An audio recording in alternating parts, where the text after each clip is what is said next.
RTG2, votre chaîne de proximité, aimables téléspectateurs, téléspectatrices, bonsoir et bienvenue dans votre émission. Nous sommes tous concernés.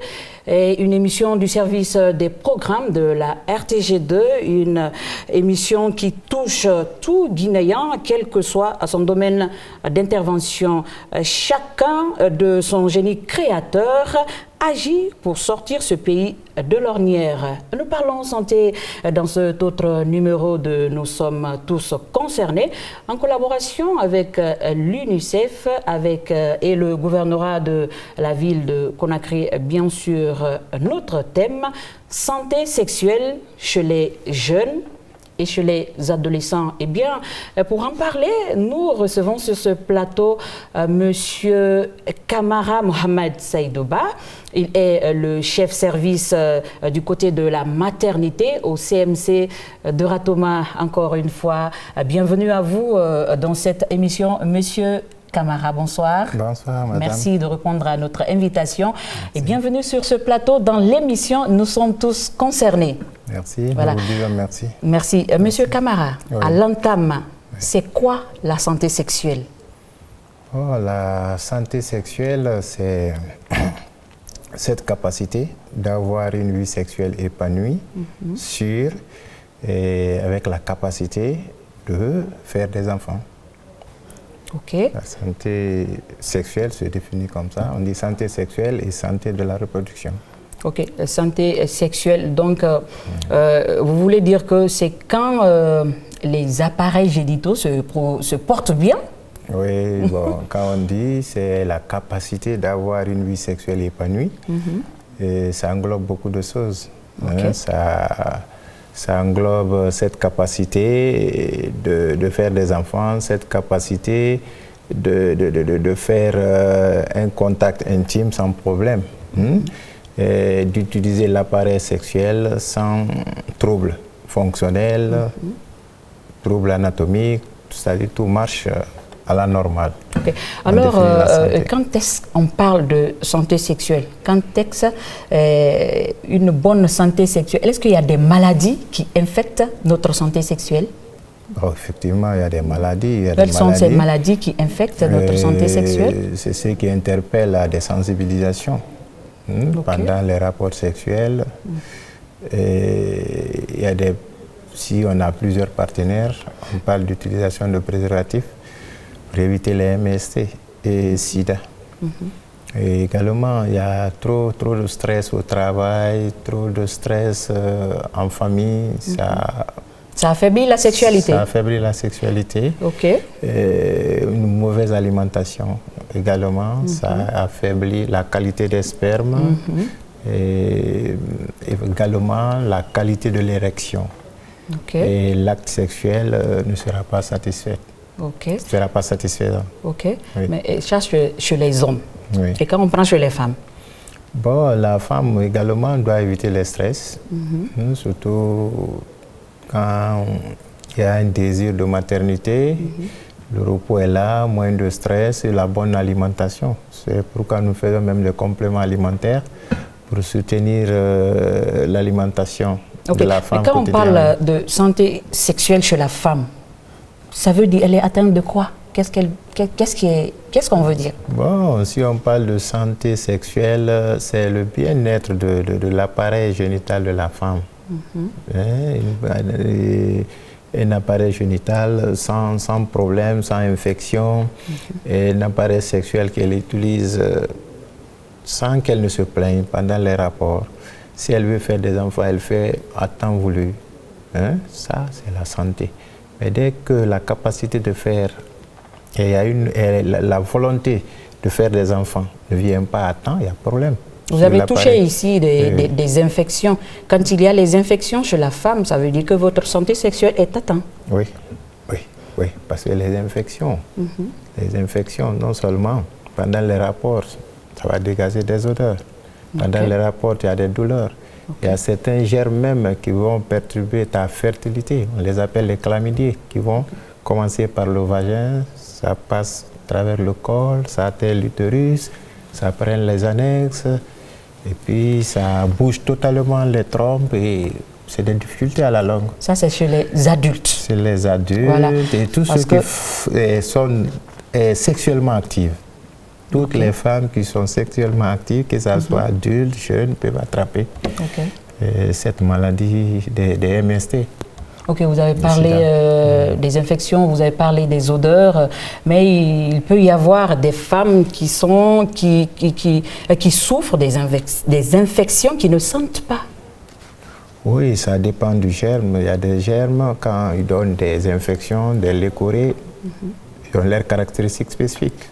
Quand on prenait par exemple les candidats, c'est des pertes qui n'ont pas d'odeur, mais qui donnent des prurites, vous vous grattez beaucoup, ça entraîne des lésions de grattage. Et si vous ne consultez pas à temps, la marche même deviendra pénible à la longue. Donc, c'est un peu cela. Quand on parle de santé sexuelle, c'est en fait la sexualité sans maladie, en fait. Oui, la santé. La sexualité sans maladie. Sans maladie. Si je me permets de le dire. Si vous prenez la définition de la santé, ce n'est pas que ça. Il faut un bien-être mental, physique complet aussi. L'alimentation, ça ne c'est pas qu'il n'y a pas de maladie, mais l'être humain doit être bien économiquement, physiquement, social, sur le plan mental. Mais quand on prend quelques maladies qui infectent notre santé sexuelle, comment on contracte ces maladies? Bon, ces maladies se contractent... Un exemple de maladie? Un exemple, si vous prenez les vaginites mixtes. Ah bon, une première fois d'entendre ça, hein, vaginite mixte, c'est une association de chlamydia et de trichomonas. Et voilà, il y a les deux associés, c'est pourquoi on dit vaginite mixte. Il y a les gonococci. En urinant, vous avez mal. À la longue, c'est du pus qui sort avant les urines. Ça, c'est des maladies qu'on contacte. Si on a plusieurs partenaires, et on a plusieurs partenaires, on n'utilise pas la précaution. Vous savez, le préservatif, c'est le moyen plus efficace, de prévention, non seulement de planification et d'éviter ces maladies qu'on a de nos jours. Éviter les grossesses non désirées, mais éviter aussi les infections. Il y a d'autres qui l'utilisent spécifiquement seulement pour éviter les grossesses, mais pas que. Pas que ça. Ça t'évite des travers.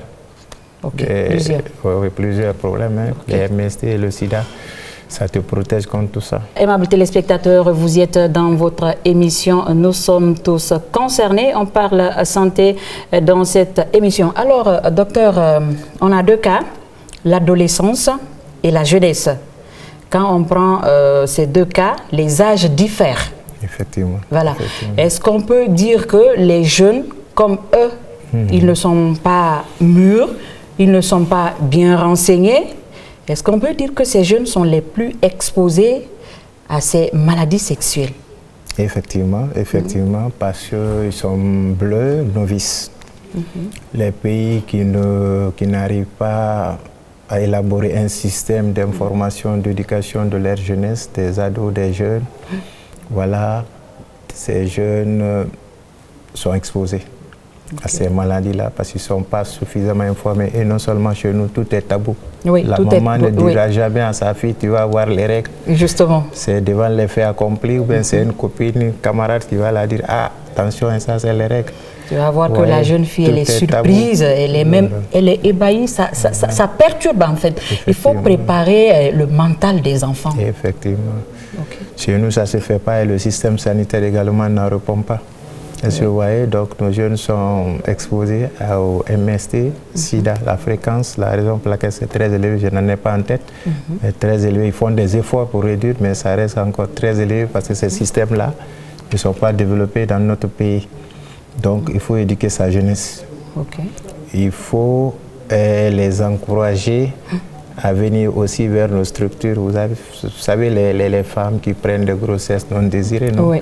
Voilà, ils ont des moments spécifiques pour venir consulter à l'hôpital, c'est la nuit. Ils n'ont pas un lieu épanoui uniquement pour la jeunesse, pour venir parler de leurs problèmes. S'ils doivent venir se confronter à des adultes, camarades à maman, camarades à papa, vous choisissez la journée à l'hôpital. Ouais. Donc il faut des heures d'ouverture des structures pour les ados jeunes. Il faut des centres spécifiques pour les ados jeunes, pour les encourager à venir quand ils veulent et où ils veulent un lieu spécifique pour les jeunes. Ce n'est pas très développé chez nous, mais ailleurs, c'est ça, uniquement pour la jeunesse. Si vous ne faites pas, c'est que, c'est-à-dire tous les problèmes que tu rencontres, par exemple, à l'âge adulte, tu l'attrapes au moment où tu ne connais rien. Oui, oui, oui. Et maintenant, parce que tu n'es pas renseigné. Tu n'es pas renseigné, tu attrapes ces problèmes à l'âge adulte maintenant, voilà. Okay. Tu commences à comprendre les choses, mais c'est trop tard, tu as déjà piqué. Vous savez, l'adolescence, c'est une période très critique. Hein. Très critique, oui. La personne commence à s'estimer et à réclamer des choses, à prendre des risques. Oui. Ouais, si ce n'est pas une bonne personne elle ressent des choses dans le corps. Effectivement, effectivement. Donc, ouais, c'est l'âge très difficile à canaliser. À canaliser, il mélange tout. Oui, oui. Puis finalement, c'est le regret. Oui. Si je savais.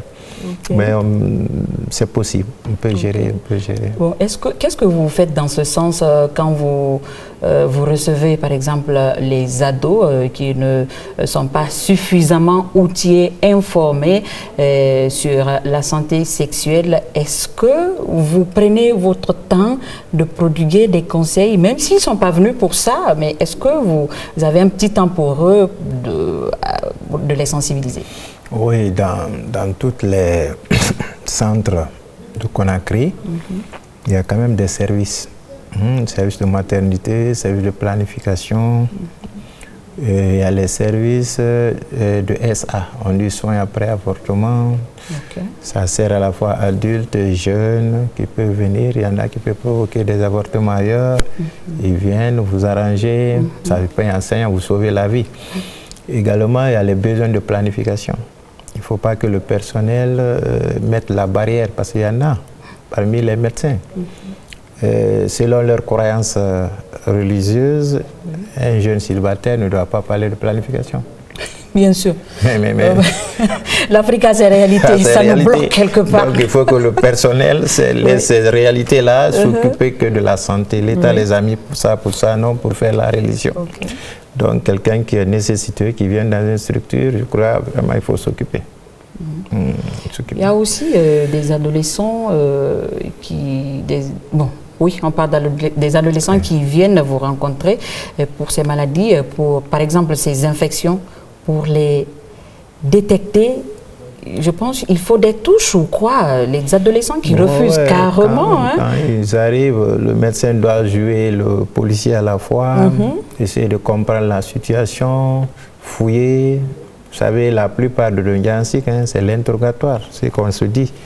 Les 80-90%, on pose à ça, on comprend déjà avant de passer à l'examen. Il faut l'écouter. Il faut avoir le temps de l'écouter. Il faut avoir de l'empathie pour le patient. Donner le temps nécessaire. Pas dire, beaucoup de malades, tu dis non, je vais faire vite. Non, c'est pas bon. Prenez, surtout s'il s'agit d'ados jeunes. Un cas vient de se passer au CMC de Ratoma. Voilà, c'est une femme jeune qui vient à l'hôpital, vidée de son sang. Oh là là. Donc, il faut référer au CHU Niansdine. Le temps d'arriver là-bas, elle n'est pas stable, elle va mourir. Ah oui. Donc, l'équipe de garde qui était là, c'est un jeune médecin qu'on envoie pour essayer de trouver ce qui se passe, quoi, pour poser le vrai diagnostic. Voilà, ado jeune, nous, une fille de, je crois, de 18 ans, qui refuse que les parents sachent qu'elle a avorté. Oh là là. Donc, il y a un problème de langue même entre elle et le jeune médecin qui ne s'est pas fait aider par quelqu'un qui comprend la langue de la fille. Bon, il reste là, il pose le diagnostic de grossesse extra-utérine. Parce qu'elle n'a pas d'information. La fille n'est pas stable hémodynamiquement, elle s'est vidée de son sang. Elle est dans un état de choc. Donc, le jeune appelle ses supérieurs, il dit c'est une grossesse extra-utérine. Ceux-ci-là aussi n'ont pas fouillé assez. Il dit c'est une grossesse extra-utérine. On va l'envoyer au bloc. Et c'était nullement pas. C'est pas ça. C'est pas ça. Il ne doit pas fouiller assez pour trouver le problème. Il faut mettre un spéculum, il faut faire une ponction de Douglas, un test de grossesse qui est déjà positif, il faut fouiller.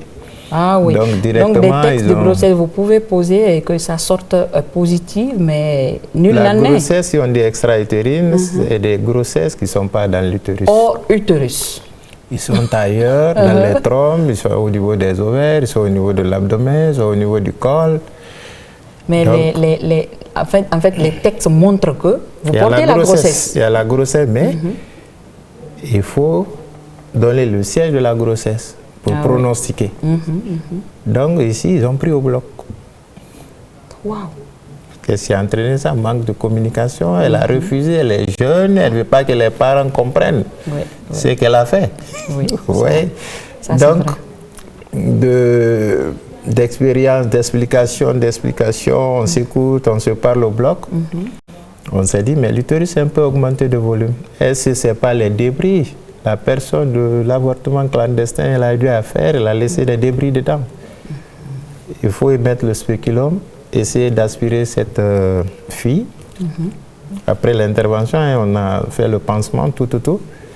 Donc voilà, les débris sont sortis. Oh là là. Donc maintenant, le problème, c'était de lever le choc. Sa tension avait chuté. Et ensuite, transfuser cette femme. Aujourd'hui, alhamdulillah, c'est en sortie. Dieu merci. Donc, vous voyez, non? Oui. L'importance de communiquer, de comprendre que l'ado jeune n'est pas de lui-même d'abord, donc cache beaucoup de choses. Il faut comprendre ça, aller fouiller loin. Ok. Alors, docteur, qu'est-ce qu'il faut pour avoir une bonne santé sexuelle? Bon, pour avoir une bonne santé sexuelle, je crois qu'il faut diminuer le nombre de personnes et de partenaires de nos jours. Ah bon? Et tout se prend à la jeunesse. Oui. Normalement, il faut commencer les rapports sexuels. Le besoin naît avant. Oui. Mais nous, on recommande le premier rapport sexuel à 18 ans. Ça trouve que les cellules du col sont mûres. Développées. Bien développées. Peut-être faire le premier enfant 2 ans après, à 20 ans. Okay. Ça t'évite le cancer du col. C'est vous voyez. Et tout, comment dire ça en termes propres, tout rapport extra conjugal, quel que soit, il faut se protéger. On ne sait jamais. Tout ce qui brille n'est pas de l'or. Ça se dit oui souvent. Voilà. Donc, vous allez voir une personne bien portante, bien habillée, mais pourrie à l'intérieur. Voilà. Oui. Donc c'est un peu ça. Si on fait comme ça, et éviter le stress. Le stress n'est bon pour aucun de nos appareils. Le stress n'est pas bon. Un patron qui crie trop sur toi, trop au travail, te stresse, c'est pas normal. Un mari qui te persécute, c'est pas normal. Le mariage, c'est pas ça. Oui, Il veut te tuer. Oui. L'être humain n'est pas fait pour être persécuté, c'est pour être dorloté et orienté. Oui. Parce que quand tu persécutes, tu tortures, tu affectes sa santé ailleurs quand tu fais un porte-plainte. Je ne sais pas si vous êtes informé. Que ce soit au travail, que ce soit son patron qui crie sur toi, tu te perturbes sur tous les plans. Non seulement tu risques d'attraper l'hypertension artérielle, tu ne vas pas avoir un rapport sexuel épanoui, tu rentres fatigué, préoccupé. Si c'est un mari, tu ne peux pas t'occuper de ta femme. Oui, tu es stressé. Alors, les cas de faiblesse sexuelle chez les hommes qui ne produisent pas d'enfants, qui ne font pas d'enfants, alors comment vous détectez ces cas-là? Bon, il y a des problèmes multiples qui viennent. Il y en a, ils ont un problème d'érection. Ils n'arrivent pas à satisfaire, ou bien ça ne dure pas. Il y en a qui jouent vite. Vous voyez, non? Et il y en a aussi, c'est bien, ils font bien, mais le liquide n'est pas bon. Mais c'est des trucs qui se traitent, non? Oui, ça se traite. Ça se traite, on peut redynamiser des faiblesses sexuelles. Vous venez, il y a des molécules qui peuvent redynamiser.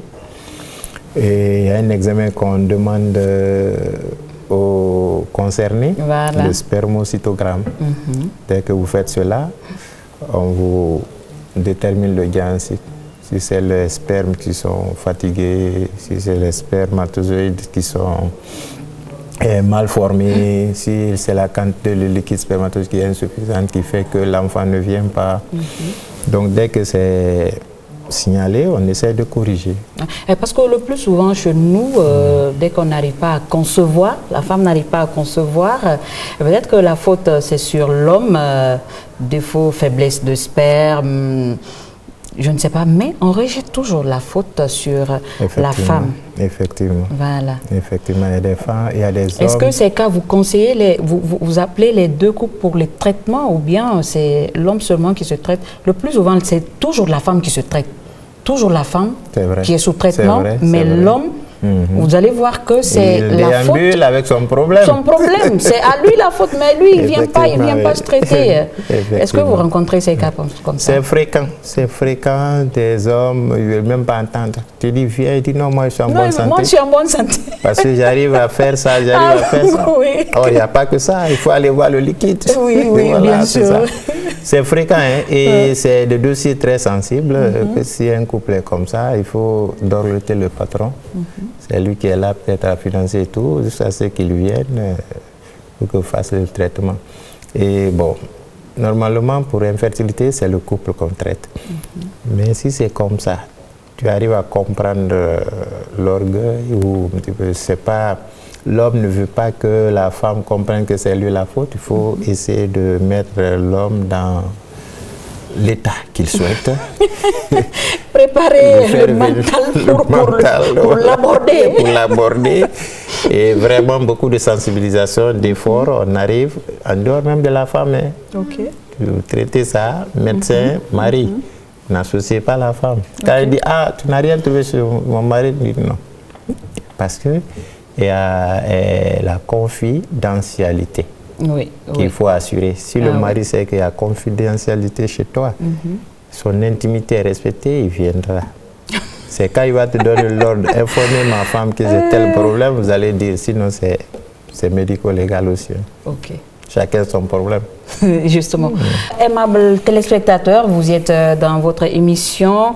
Nous sommes tous concernés. Notre thème, c'est santé sexuelle chez les jeunes et chez les adolescents. Nous allons parler un peu du traitement et un peu de complications, si ça en découle ou s'il y en a à travers ces maladies. Mais avant, nous allons passer à l'autre étape de cette émission. Ça s'appelle notre rubrique Fait marquant. Monsieur Camara, voilà, notre rubrique Fait marquant. Vous avez ici des questionnaires, des bouts de papier sur les bouts de papier. Il suffit juste de tirer un à un. Vous me donnez, je fais lecture et puis vous répondez. C'est des questions très simples. Ok, voilà. Voilà, première question. Est-ce que le développement de votre pays, la Guinée, vous incombe? Oui, le développement m'incombe. Ça passe par tout un individu. Là où tu te trouves, essaye de faire un peu. Je crois la somme de tout ceci-là, c'est comme vous donnez 5 000. C'est petit. L'autre donne 5 000, 5 000. Si c'est 5 personnes, ça va déjà 25 000. Hein. Imaginez 100 personnes font des efforts, 1000 font. Le pays se développe. Hein. Ah oui. Il ne faut pas minimiser ce que nous faisons par jour. Chaque jour, faites un peu. Si par exemple le lieu de travail tu trouves des ordures, chaque jour il faut crier, il faut enlever. Maintenant, fin de mois, il faut t'asseoir, calculer. Comme 30 fois, tu as débarrassé ton service des ordures, tu as crié sur des gens pour qu'ils soient dans les normes. Tu as fait ça 30 fois. Parce que chaque jour tu viens pour la même chose, tu as apporté quelque chose. Hein. Alors chacun peut un peu. Un peu, ne forcez même pas, faites seulement un peu. Alors deuxième tirage. Merci. Deuxième question. L'hygiène, quelle importance? L'hygiène est très importante, surtout sur cette saison que nous abordons. Hein. Vous voyez, on ne voit plus de choléra. Oui, oui. Bon, c'est dû au lavage des mains. Vous savez, ailleurs, il y a la journée internationale de lavage des mains. Si vous allez au travail, avant d'aller, vous vous lavez. En rentrant, lavez-vous les mains avant de rentrer. Vous allez capter des choses. Il ne faut pas apporter des cadeaux des cadeaux à la famille. Oui. Il faut se laver permanemment la main. On finit ici, il faut aller au point d'eau, vous lavez. Vous ne savez pas qui a passé par là. Ça fait pas de l'hygiène. Si nous prenons aussi le paludisme, si vous avez vraiment des ordures, des eaux stagnantes à côté de votre environnement, il faut assainir aussi. C'est très important, il faut s'éloigner de ceci-là. Vous avez des cafards, sous les lits, il faut tout nettoyer, les moustiques. Donc la propriété, la santé commence par là. Dès que vous négligez ça, c'est la porte ouverte. Surtout vous les médecins, vous êtes intransigeants là-dessus. Oui. Alors, une autre question? Ok. J'espère qu'on va se limiter à 4. Ça, c'est la troisième question. Est-ce que chaque Guinéen est concerné par le développement du pays? Oui, chaque Guinéen est concerné. Il faut réagir dans ton domaine, ce que tu maîtrises. Justement. Voilà, il faut agir dans ce domaine et essayer de faire bouger le pays. Voilà, justement. Par exemple, vous, dans votre domaine, vous fournissez assez d'efforts pour que le pays aille de l'avant. Effectivement. Merci, docteur. Quatrième question. Okay. Quel est votre fruit préféré? Moi, je suis de Kindia. Kenya, oui. En pays natal aussi. Effectivement, oui. Justement. Je suis de Kindia, Dadia. Donc c'est les mangues. Oui. Je vais répondre à votre place. C'est les mangues. C'est les mangues comme moi. Oui, effectivement, que j'aime beaucoup. Les soirées après le riz, c'est que je prends. Et puis c'est fini. C'est très bien. Alors, vous l'avez bien compris, fruit préféré de Dr Camara, les mangues. On continue le cours normal de notre émission. Nous sommes tous concernés. C'est le nom de l'émission. Notre invité, Monsieur Mohamed Seydouba Camara. Il est le chef service du côté de la maternité au CMC de Ratoma. Nous sommes dans les questions de santé. Notre thème santé sexuelle chez les jeunes et chez les adolescents, bien sûr. Alors, docteur, on va parler un peu de traitement de ces maladies que vous avez un peu abordées, les maladies sexuelles. On va parler un peu de traitement. Si vous prenez le cas des infections, voilà, comment procéder au traitement?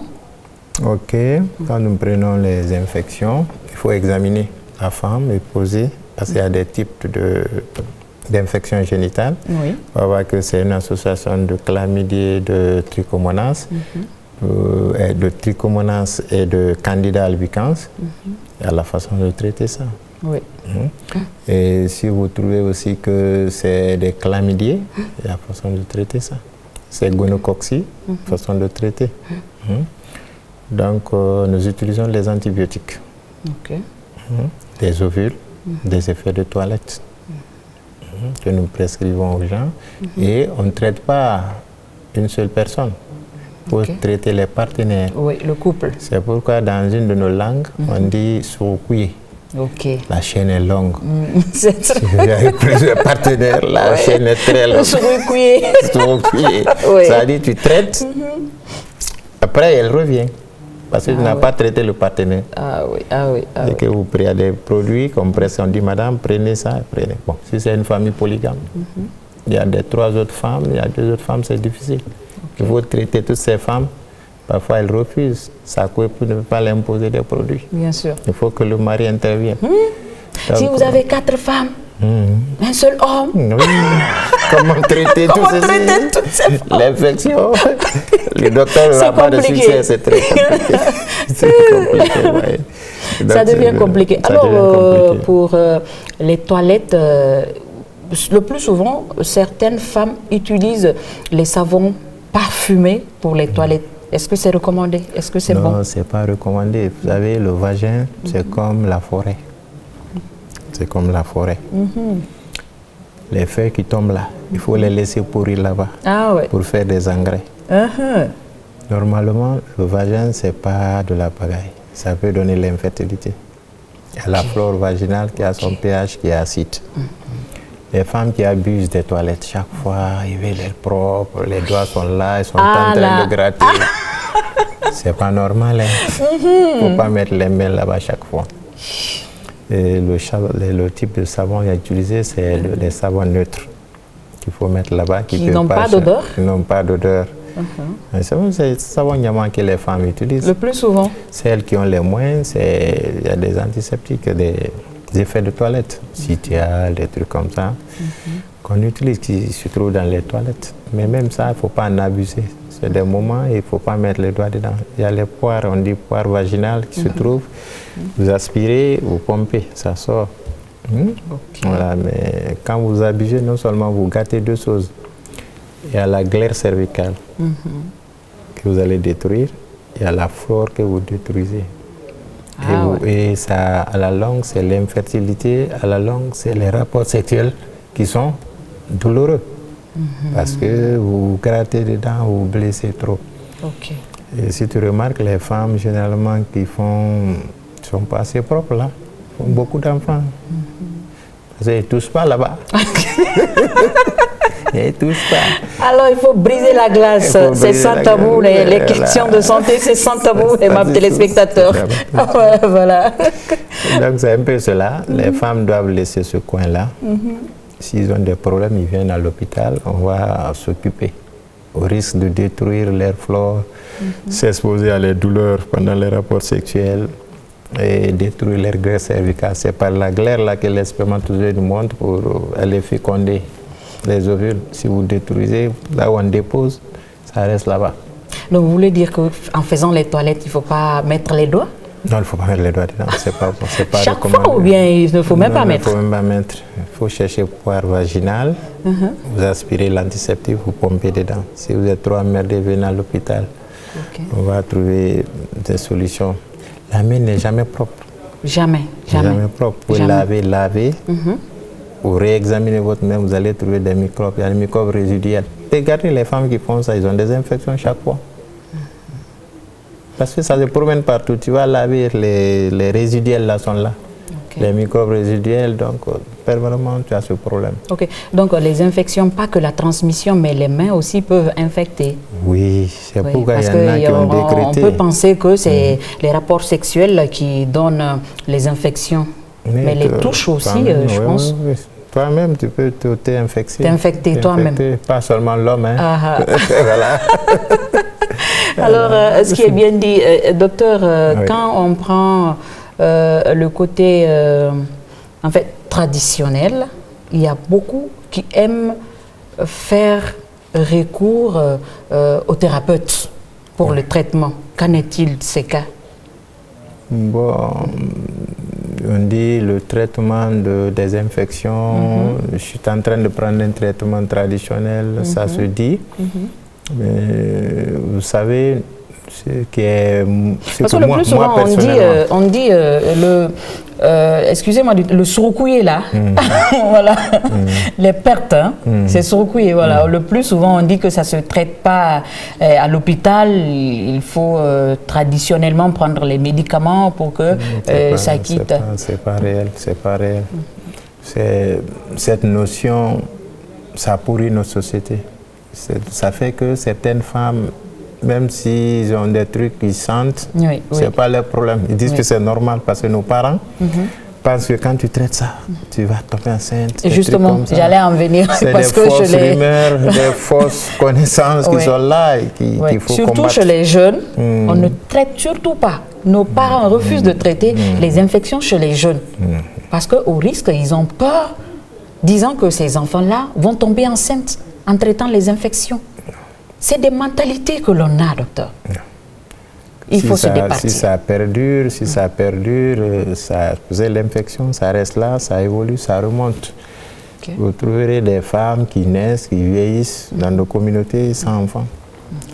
Parce que les infections sont parties boucher les trompes, on ne peut rien faire. Alors j'entends souvent ce terme, les trompes sont bouchées. Bouchées, c'est les chlamydiés qui peuvent faire ça. Elles n'ont pas les moyens pour... Parce que quand les trompes ne marchent pas, la seule alternative pour toi, c'est d'aller faire la FIV. Parce que peut-être ça trouve que les ovaires sont fonctionnels. Si le spermatozoïde du mari est bon, on essaie de faire une fécondation in vitro et transférer chez la femme. Mais c'est coûteux. Ah oui. C'est coûteux. C'est pourquoi on doit sensibiliser la population. Si une femme ne fait pas d'enfant, ça fait mal. Hein. Très mal. Très mal. Alors n'attendons pas. Il ne faut pas que la maladie nous amène à l'hôpital. Voilà. C'est ça. Effectivement. Effectivement. Alors docteur, on va parler un peu de la complication. La complication de ces maladies nous amène où? Qu'est-ce que ça cause?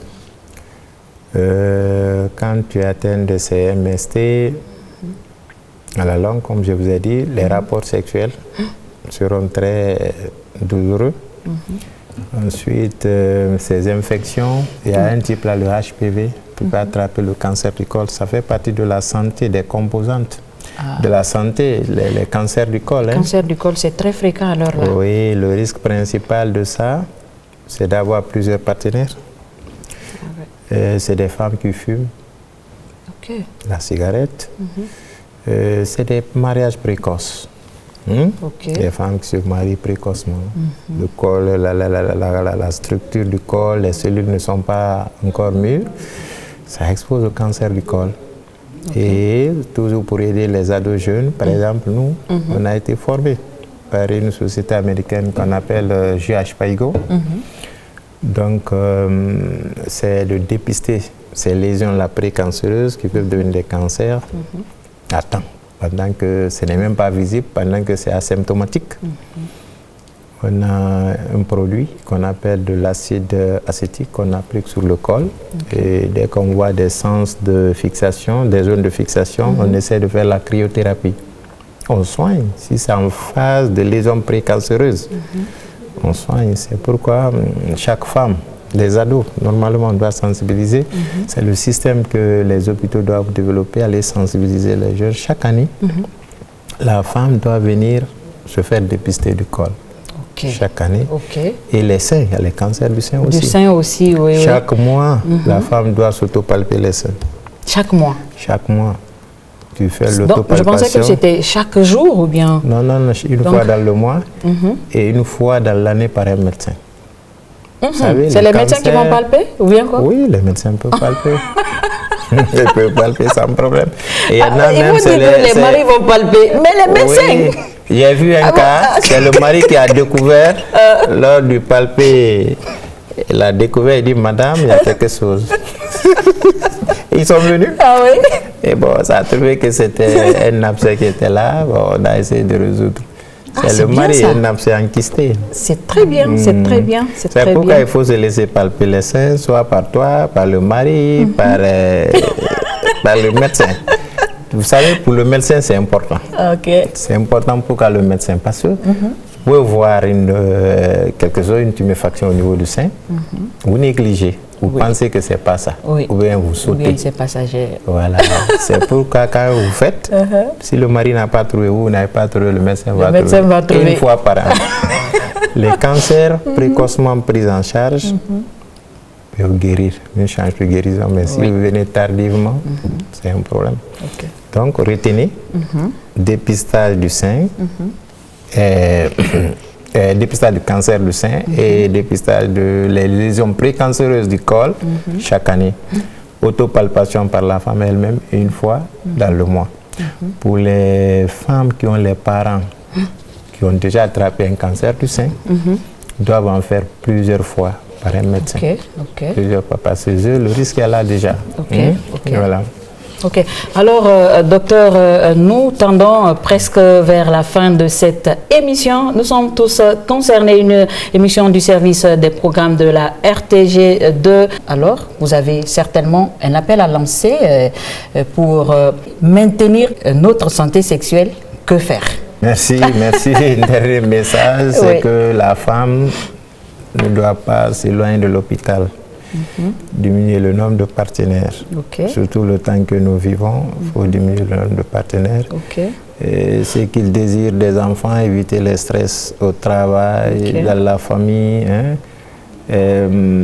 Pour des rapports extra-conjugaux, utiliser le préservatif. Pour les agents de santé, quand on est dans un point de service, vraiment ne sert que la science. Il ne faut pas faire de discrimination, il faut faire de l'équité. Ados, jeunes mariés, non mariés, atteinte de VIH-Sida, pas atteinte de VIH-Sida, il faut s'occuper de tout le monde, dans l'intérêt du pays.